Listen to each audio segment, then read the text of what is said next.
pagi pemirsa, berjumpa lagi di Hidup Sehat bersama saya, Dr. Sabrina Raisa dan partner saya, Dr. Haikal. Apa kabar Dr. Haikal? Baik dok, Sa. Itu tadi ya Dr. Haikal, tayangan mengenai gerakan yang dapat kita lakukan setelah bangun tidur supaya tubuh kita indah. Iya. Tapi tentunya untuk memiliki tubuh yang indah, kita juga harus mengimbangi dengan nutrisi yang sehat nih Dr. Haikal. Betul sehat banget. Sehat juga bukan berarti mahal, kita bisa temui di sekitar kita ya Dr. Haikal. Iya, dan tentunya kita sebagai bangsa Indonesia harus bangga nih. Karena Indonesia kaya dengan bahan pangan yang ternyata memiliki nilai gizi yang berkualitas, walaupun menunya sederhana. Betul. Nah, kita akan lihat dulu tayangannya berikut ini.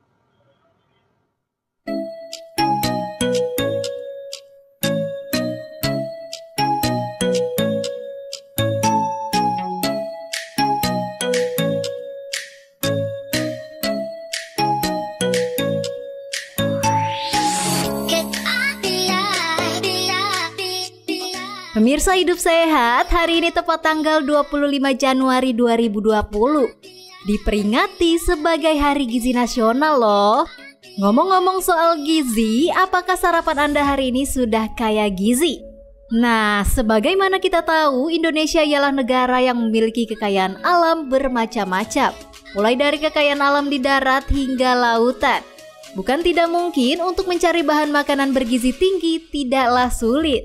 Pemirsa, makanan kaya gizi ialah makanan yang mengandung seluruh nutrisi yang dibutuhkan untuk tubuh kita, seperti karbohidrat, protein, lemak, dan vitamin. Nah, apalagi pola hidup sehat saat ini sudah menjadi sebuah gaya hidup. Maka dari itu tidak sulit untuk mencari sumber makanan kaya gizi. Tidak perlu mewah, mahal, dan kualitas impor. Makanan kaya gizi juga bisa kita dapatkan dari bahan-bahan lokal, bahkan yang ada di pasar. Dengan kekayaan alam Indonesia dan mudahnya mendapatkan bahan makanan kaya gizi, diharapkan dapat memperbaiki kualitas akan kebutuhan gizi masyarakat Indonesia. Makanan kaya gizi sangat penting untuk semua orang karena dipercaya dapat menjaga tubuh dari berbagai macam penyakit. Nah, kira-kira seperti apa ya menu murah dan kaya gizi?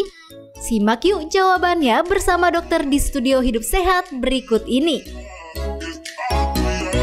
Nah, tuh, betul kan? Meskipun bentuknya sederhana, tapi ternyata mengandung nilai gizi yang berkualitas. Dan tentunya rasanya nggak kalah dengan menu-menu yang mahal lainnya.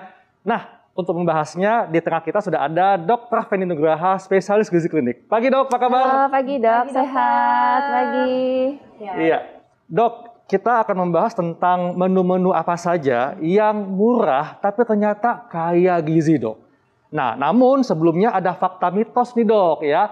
Katanya kalau ingin tubuh sehat maka makan harus lebih banyak dok. Ini fakta atau mitos dok? Itu pasti mitos ya dok. Mitos ya, kenapa dok? Jadi kalau mau sehat bukan makan harus banyak ya dok. Ya. Jadi kalau mau sehat tentu saja harus mengkonsumsi makanan sesuai dengan kebutuhan kalorinya. Jadi disesuaikan dengan berat badannya, tinggi badan, dengan usia dan juga aktivitas fisiknya. Dan juga perhatikan jenis makanan yang dikonsumsi. Sudah pasti harus beragam, mengandung gizi yang lengkap dan juga seimbang.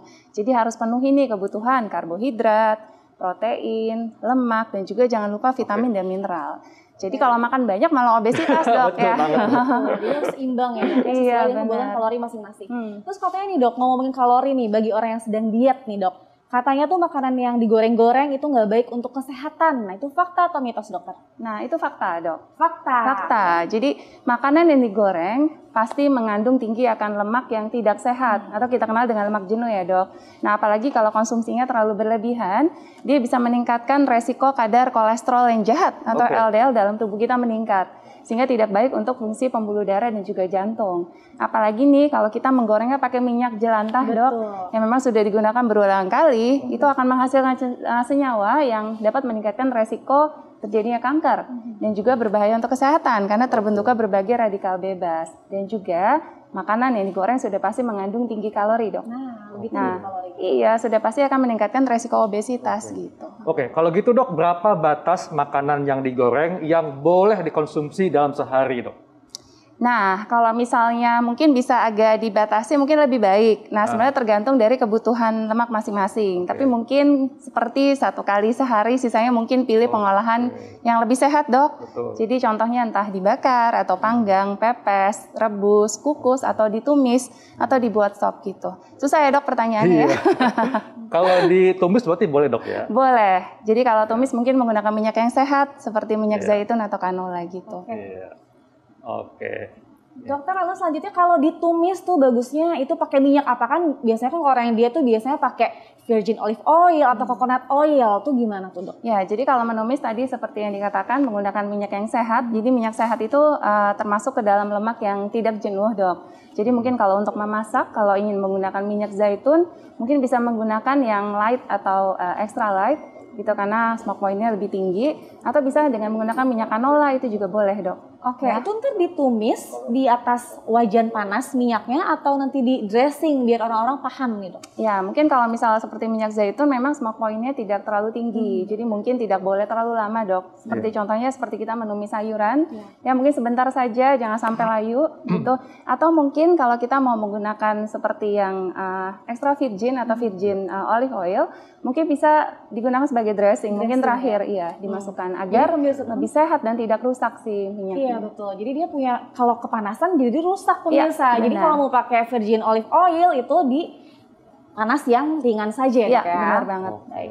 Iya, Dok. Bagaimana dengan telur, Dok? Karena kan biasanya nih ya kita mengkonsumsi telur itu di pagi hari atau sebagai tambahan protein. Nah, katanya, Dok ya, hindari telur karena mengandung kolesterol tinggi. Fakta atau mitos? Tapi nanti, Dok, jawabnya kita kasih simak jawabannya sesaat lagi, tetap di Hidup Sehat.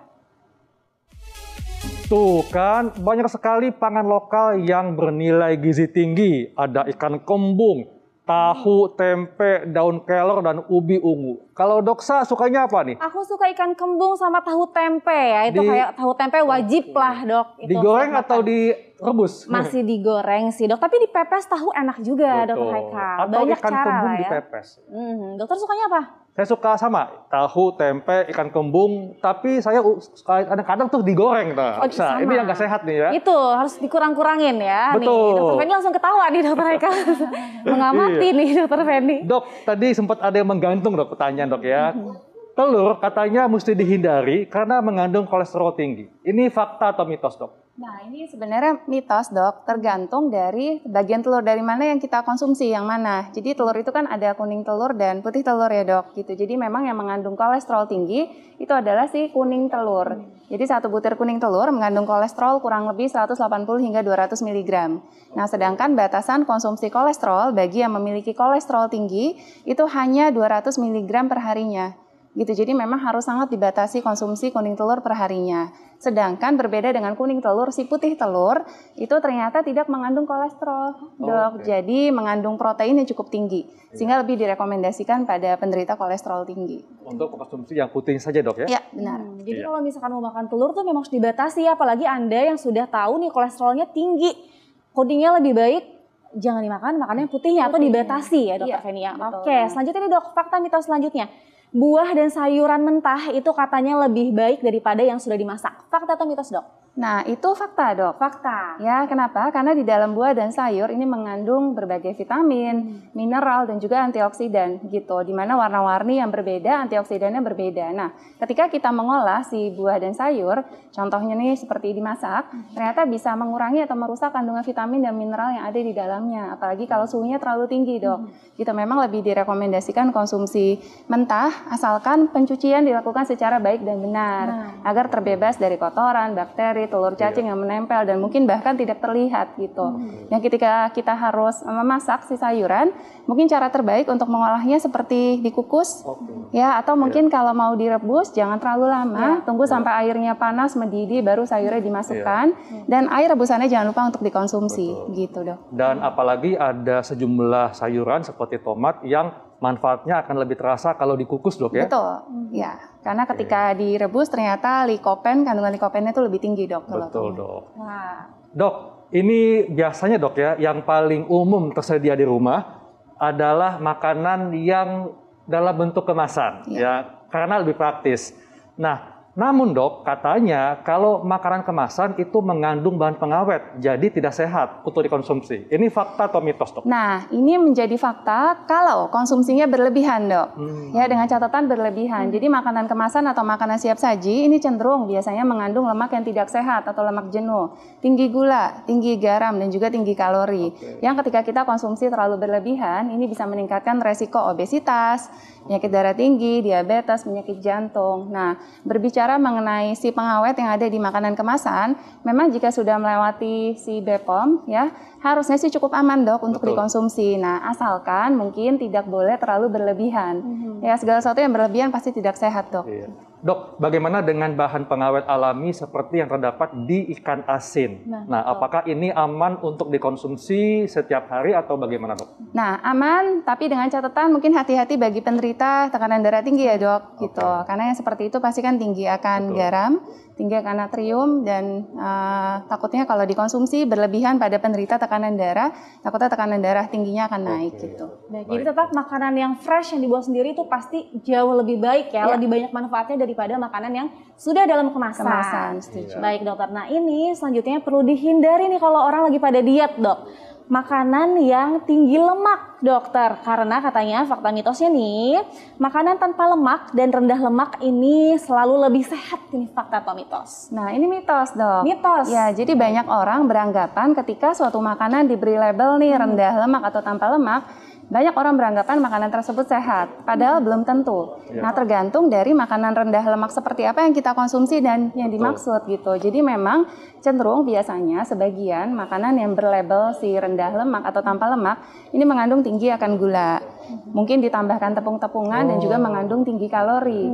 Nah, jadi cara bijak dan terbaik adalah jangan lupa selalu membaca tabel kandungan nutrisi yang tertera di belakang kemasannya. Itu adalah cara paling baik untuk menyeleksi makanan rendah lemak seperti apa yang kita konsumsi seperti itu. Iya. Betul banget dok, memang ternyata cukup banyak nih orang ketika dia takut lemak tapi menggantinya dengan yang mengandung gula, tepung, malah akan menambah kalori dok ya. Jadi sama aja dok seperti itu ya. Iya. Baik, selanjutnya dok, sekarang nih kita bahas adalah menu sehat ya dokter ya. Di Indonesia banyak banget nih menu-menu lokal yang ternyata juga bergizi tinggi. Salah satunya adalah gado-gado. Itu gimana dok? Bagian dari menu sehat yang murah nggak tuh? Ya, gado-gado sangat sehat ya dok, karena kan di dalamnya sayur-sayuran beragam, kemudian ada tahu tempe ya, sumber vitamin, mineral, dan juga ada seratnya, dan juga ada antioksidan. Tapi mungkin harus yang hati-hati adalah penambahan dari si bumbunya yang terlalu banyak ya dok. Iya, karena si sausnya itu kan kombinasi antara tambahan kacang, ada gulanya belum gitu.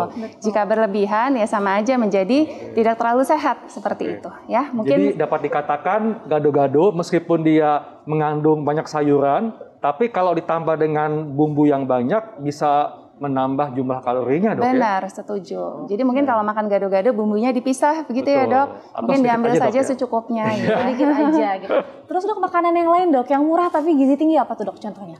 Murah tapi bergizi tinggi, tahu tempe dok. Tahu tempe tadi jelas disebut ya, tadi sudah dibahas ya. Ya, itu banyak didapatkan di mana-mana, tapi mungkin untuk pengolahannya saja dok yang penting. Mungkin tidak boleh digoreng ya, apalagi di fried. Mungkin bisa seperti tadi dok, pepes tahu.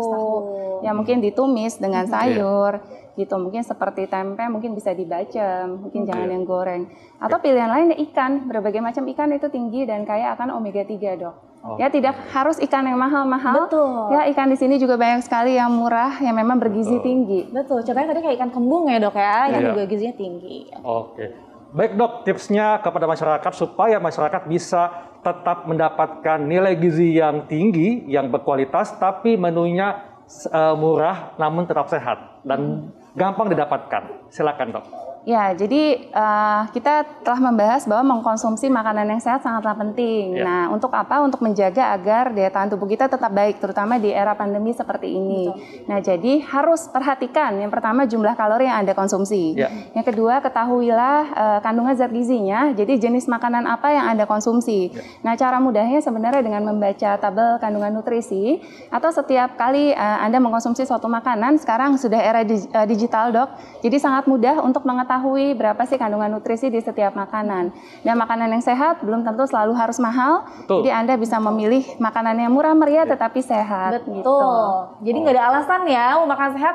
Aduh tapi beli itu mahal. Nggak. No. Jadi kita bisa beli juga di lokal, di pasar, di supermarket banyak ya Dokter Haikal. Dan tentunya dapat juga dibeli secara online. Pastinya. Ya. Baik Dok, terima kasih untuk penjelasannya. Terima kasih.